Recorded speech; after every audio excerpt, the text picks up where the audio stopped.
Right. There's been a new report between the Lakers and the Miami Heat basically stating that the Heat are looking to seek a first round pick, Dalton Connect, and Rui Hachimura from the Lakers in a trade centered around Andrew Wiggins. I find this proposal to be highly unlikely just due to it's not an even trade. The Miami is getting back a way higher value than what they're giving up in Andrew Wiggins. I think realistically, the trade, if we're being as logical and what makes sense, it would probably be a first round and one of those two players, not both, because the Lakers that would not be a deal. Andrew Wiggins is not worth that at this point in his career. Maybe earlier you could have argued maybe, but at this point, no.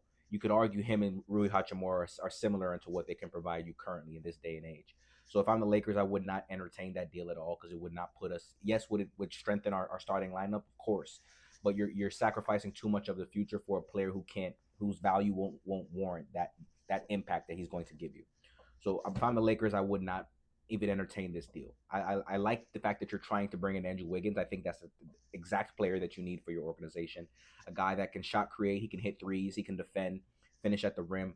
He can just be a filler guy for you, and he plays at a high level when you need him to. But hey, Lakers, I like the fact that they're being active. They're doing whatever they can do to try to really fill up this roster and put themselves in the best positions to compete for championship. I'm curious to see how this is going to go. I know there's been some rumors about them potentially trying to bring in Al Horford via free agency. I think that would be a huge pickup for them, honestly, because that could give you another big who you could play big with and move LeBron to the three and put Al Horford at the four. He could also be your backup center to DeAndre Ayton, and that can give you a different look as well because Al Horford, he's still a solid defender. He can still switch guards at certain times. He's not as mobile as he used to be, but he's still effective. He can space the floor, and he's a veteran. He brings a veteran presence, a championship presence that you would need to your organization.